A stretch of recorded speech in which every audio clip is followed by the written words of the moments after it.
men drajating Ponokawan Gedibal 17 wong arek nyolok mripat. Kowe iki men batur. Lah kok langap-langap ndrewi kaya grojokan. Nyerwete kaya becek sepun bapak tegalan ucap barat. Wah, nesu e kok. Wani Rasawati. Durna to? Nah, wani Rasawati kok. Nek kira-kira ngamuk tak kepruane watu ndase. Aja kasar-kasar. Men aku dasare wis ora seneng kok kebiyen kok.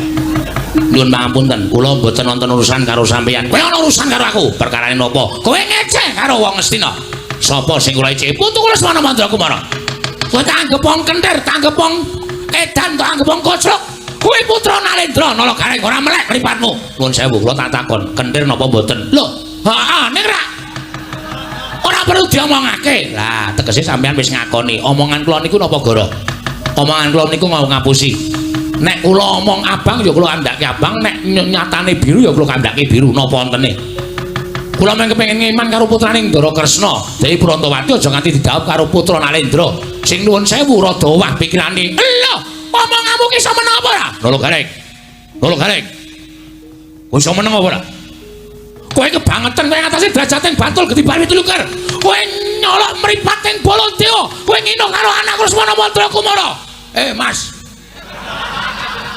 Ora kerubutan. Madirana Reng? Iya. Kandangane iki. Iso apa nglakokke wayang papat? Iso wae. Nyepeleke ora.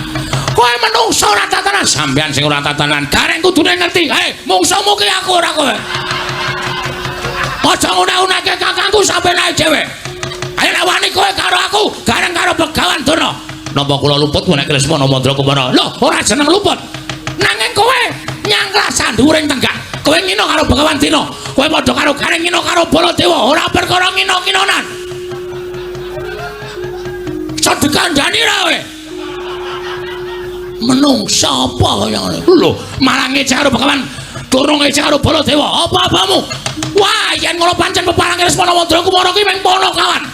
Petrus sing utusan kakange Nalagareng karo Bagong pancen kepara nyata. Terus cekel kersane sampean saniki pripun?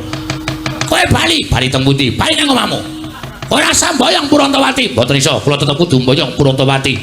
Kudu padha bali saka negara Durawati. Ora iso. Bali piye? Oh, wis ora kesel e juarake ombak. Genti-genti akan wujud karakter wayang wetengku nganti mulus e.